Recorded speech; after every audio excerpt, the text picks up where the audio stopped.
Hello, everyone, and welcome to the Wild Rivers Film Radio, the official podcast of the Wild Rivers Film Festival, broadcasting on KCIW 100.7 FM. I'm Sue Wright. And I'm Bev Juday. Thanks so much for joining us. Today, we're excited to welcome filmmaker Randy Dersham, director of the short documentary Oregon's Boat, a beautifully crafted film exploring the history and enduring legacy of the McKenzie River Drift Boat. Oregon's Boat will be screening at Compass Rose during Brookings' second Saturday Art Walk on March 14th from 3 to 6 p.m. This film is a love letter to Oregon's rivers, to craftsmanship, and to the spirit of adventure that defines so much of life in the Pacific Northwest. We're thrilled to have Randy with us today. But before we dive in, we'd like to thank the Wild Rivers Film Festival's 2025 presenting sponsor, the Tallawahdeene Nation, whose generous support makes both our festival and our summer film workshop possible. We'd also like to thank the City of Brookings, Curry County Cultural Coalition, and Oregon Film. To learn more about supporting independent film on the Wild Rivers Coast, visit us at wildriversfilmfestival.com. And if you're new to the show, welcome. The Wild Rivers Film Festival is a 4-day celebration of independent, regional, and international cinema held each August in Brookings, Oregon. We screen dozens of films across multiple venues, along with filmmaker Q&As, panels, and special events that connect audiences directly with the artist behind the work.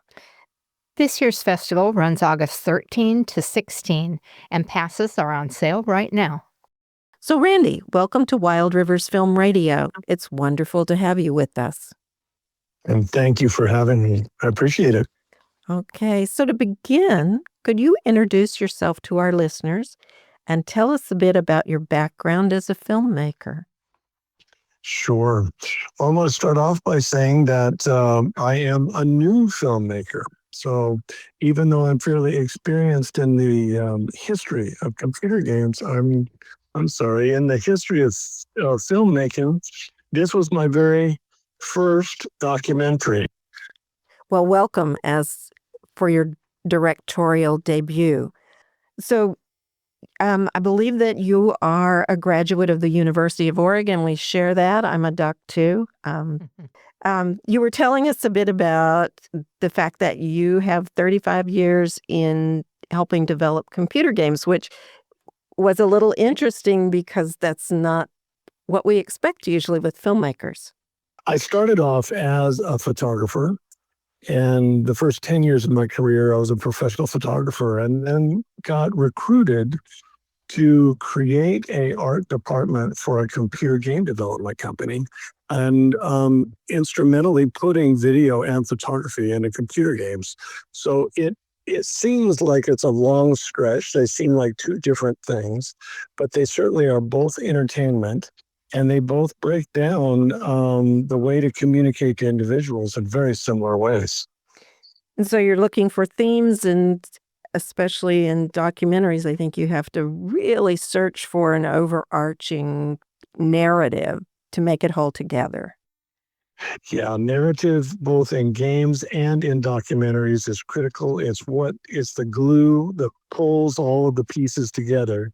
And in this documentary, there has been tremendous amount of historical data, but I was able to tap into new search methods, new things that have been created in the last 20 years, and new data that has been made available on the internet in the last 20 years to be able to find some things that we hadn't been able to find out before about the McKenzie River Drift Boat, and especially its early history in the 1920s.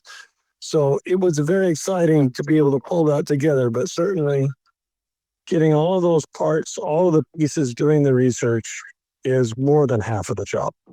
So I'm going to ask just a quick question here. How many years did you work on the research on putting this together as a I would documentary? say the documentary, from the time I said I want to do a documentary until it went live, was about 3 years. Oh, that's actually quite short. That sounds great. So about a year and a half of that, maybe just a little closer to 2 years, was the research part, and about a year in order to put the documentary together, from the production standpoint.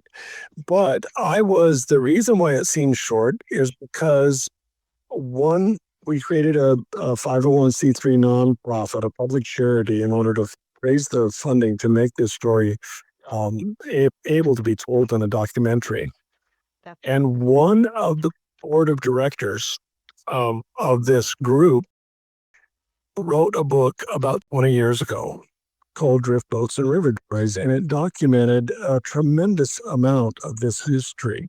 And so that was 20 years ago, but data that had been collected and farmed from the families of the people who participated in this evolution. Such an interesting background of putting this all together. So, how would you describe this film for those who haven't seen it yet? It is an expository documentary.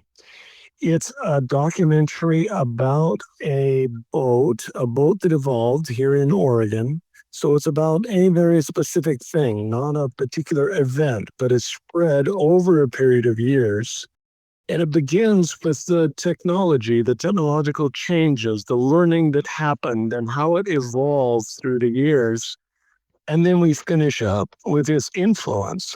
Once it did evolve and became used, certainly nationwide, easily worldwide now, its influence was tremendous. And so we carry its influence from 1960s until 1976. And the evolution runs from the very beginning of the guiding industry in 1909 through 1976. Wow. So, Randy, what first drew you to the story of the McKenzie River Drift Boat? Well, I moved to the McKenzie. So when I came to Eugene, I'm from Eugene originally. I moved away for a while. I was in Central Oregon. When I came back, I ended up moving my family to the McKenzie River. And you cannot live on the McKenzie River and not be aware of the guides and the drip boat that is used there. I also grew up in this area and certainly remember the Whitewater Boat Parade that was a part of the McKenzie River heritage. Um, Tens of thousands of people would watch that event every year. So it was a familiar thing to me, but not something that I had participated in yet. And when you move to the river and you live on the river, I'm a boat guy, I'm a river person, and it just was a matter of time before I actually built, or just a kid, built my first boat. And as soon as you build one, you just get hooked. I've heard that before from boat builders. I think Well, I heard you mention earlier that you had actually been down to the southern Oregon coast for lumber for your boat building. that is true. So when I had moved back after I had built my first boat, um, then you always think, well, what do you want to do for the next one? And before too much time went by, and I ended up purchasing a boat business. So I purchased Greg Tatman wooden boats. Greg had been in business for years. He built kits and boats. Um, and I needed materials for both those kits and boats. And Port Orford cedar is the number one, the premium wood to use for the frames for a McKenzie River Drift Boat. And of course, coming in down to Brookings through the Port Orford area was the place to pick those materials up. So during the years that I had the boat shop, I was coming down in that direction probably at least once, sometimes twice a year. So you grew up on the McKenzie, you've been involved with the drift boats, you've had a boat shop. Was there a particular moment when you just knew this had to become a film? Oh, yes, absolutely. So, as soon as Roger Fletcher published his book, I think it was in 2006, Drift Boats and River Dories, it was a very succinct, it's a tremendously deep reference book. It's full of tremendous amounts of tidbits of information, research, uh, family history, drift boat history. And it's just needed to be told as a story to pique people's interest and be able to be published and be available in not just a linear format, but in a film format where people could see and experience it in that way. So the very first purpose was to get it made in film and or new media, things like on YouTube, different timelines on the website, so that the information can be absorbed in more ways than just sitting down and reading this tremendous reference. Mhm. So, given that there's the drift boat book, and would you give me the title again so someone who's interested can go find that? You know, I'm embarrassed to say I don't remember the entire title. No. I do know it's Drift Boats and River Dories. Drift And boats then and river doors. Okay. Drift Boats and River Dories. And after Drift Boats and River Dories, he said, then also says something like their evolution, use, and function. I don't remember what the second part of the title is, but if you look up Drift Boats and River Dories by Roger Fletcher, you'll be able to find it. Well, I'm going to the library tomorrow to look for it. So I'm really intrigued. You have a degree in photography, is that right? And 35 years in computer games and Yes. the Drift Boat and River Dories book. How did you approach balancing history, craftsmanship, and personal storytelling then?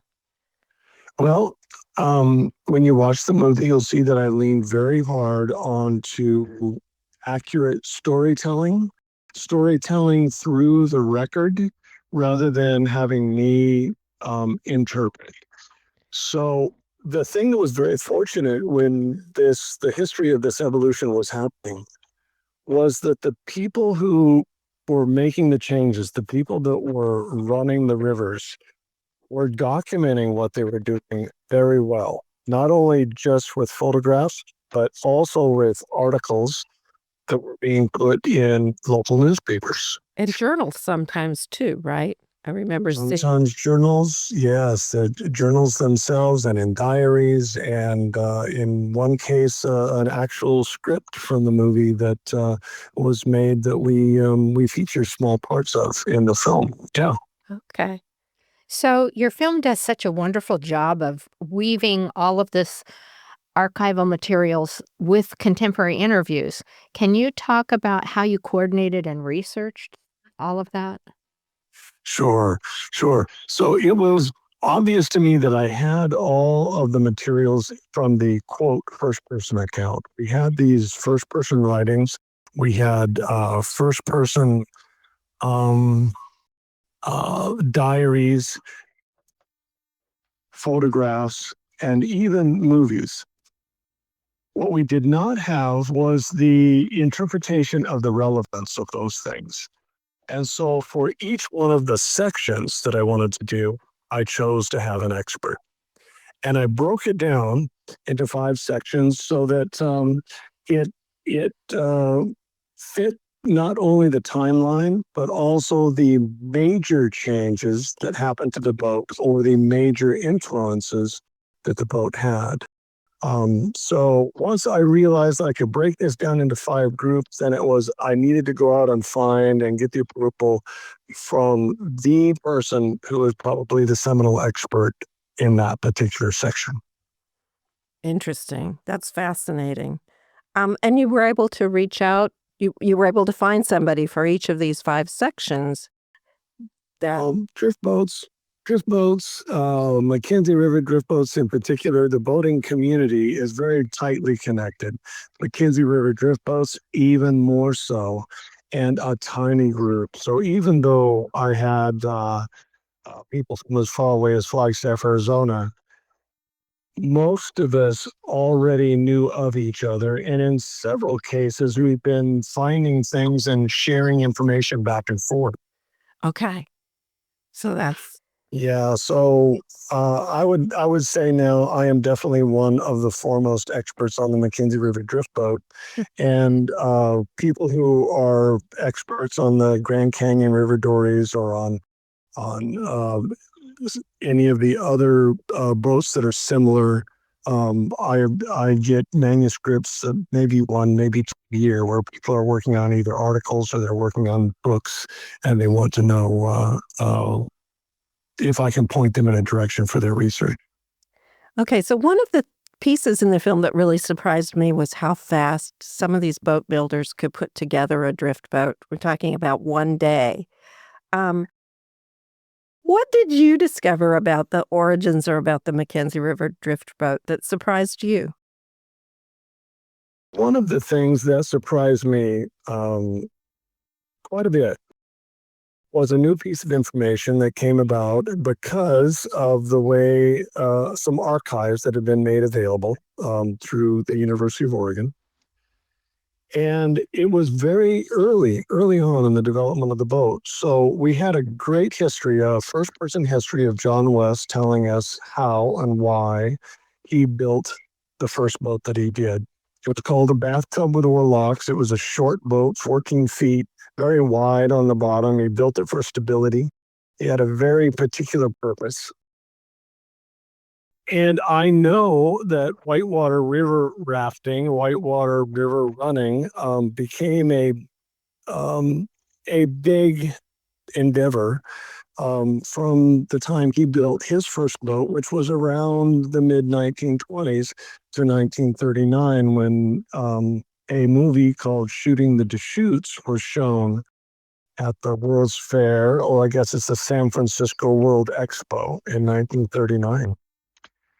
So about 10 to 12 years of whitewater running in the early days, and I found a photograph of Lee Henry Hoover.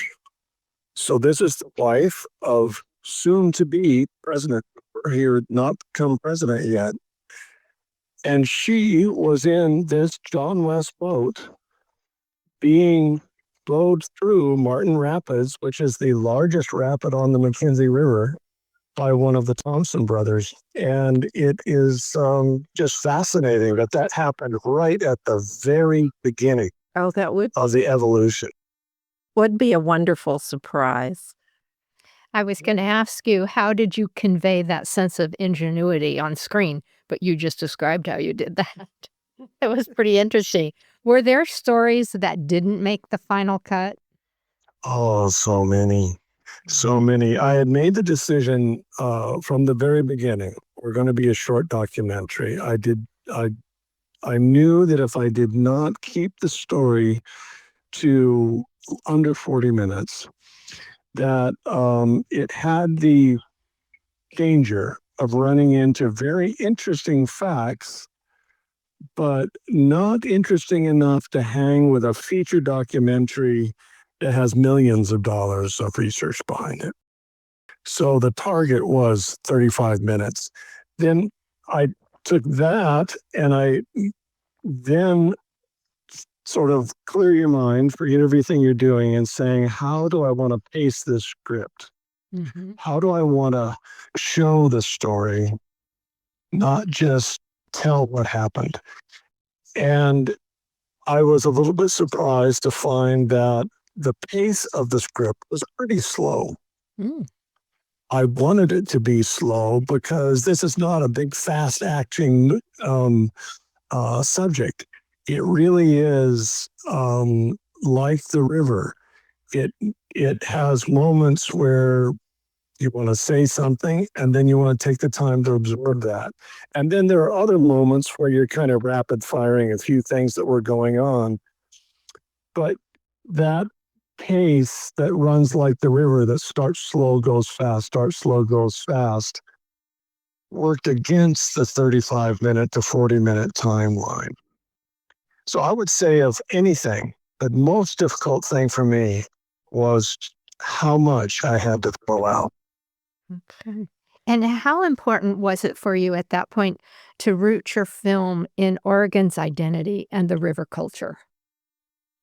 Well, the river culture, the McKenzie River Drift Boat, and and river culture in general, but specifically the McKenzie River Drift Boat, is such a fundamental um, cultural, deep, emotional experience for anybody who's been a part of that. That that almost seems like an interesting question or an odd question to people who've experienced it. Once you've been on the river, once you've been on the river in a drift boat, once you've been on that river in a drift boat, it strikes you in a way that changes a little bit of who you are. And that sounds like an overstatement, but it's just not. The McKenzie River is not like many of the other rivers in the world. It's one of the few that runs year round at a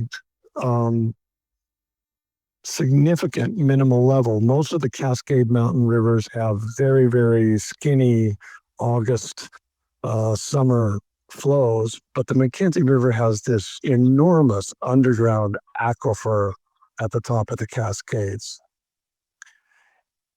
The broke, somewhat similar. So the people in your area would know already that coming out of the Cascade Mountains, there comes this wonderful river that runs year round. That's we get spoiled with that here. It's surprising to people around the rest of the world. But usually it's the big spring runoff, and then by the time you get to September, before the rains come, it's pretty skinny water. Mm-hmm. And that's true on the Deschutes, isn't it? I know there's a lot of whitewater rafting on. Very true on the Deschutes. And the water comes from that same underground aquifer, the Metolius River as well. So it's all that east of the Cascade Mountains, old granite mountains. They have on top of them a very young, like only geologically about 10,000 years old, volcanic sponge. I don't know what else to call it. It's all of this lava, bubbly lava sitting on top of that granite that just holds tremendous amounts. So, Randy, this has been a fascinating discussion. I've got so many more things I want to ask. As we wrap up, are there particular things that you'd like to share with our audience? Oh, I'm going to draw a blank on that. Oh, no. Okay. I would, okay, wait a minute. Yes, I will. We have talked so far about the McKenzie River Drift Boat's evolution and not so much on its influence, Okay. because the McKenzie River Drift Boat influence has been tremendous.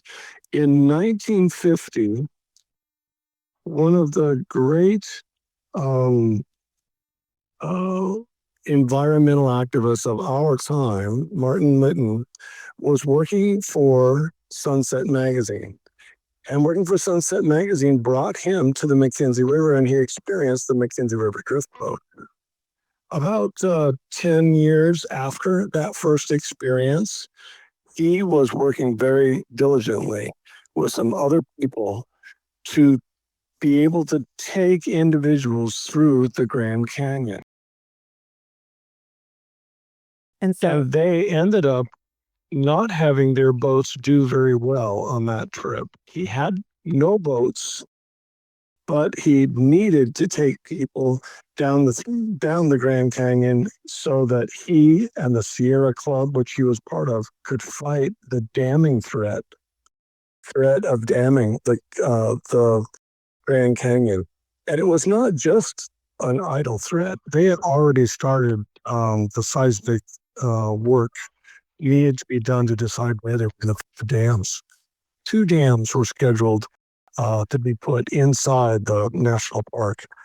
And it was Keith Steele on the McKenzie River who built the first 2 boats for Martin Lytton to be able to fight that fight.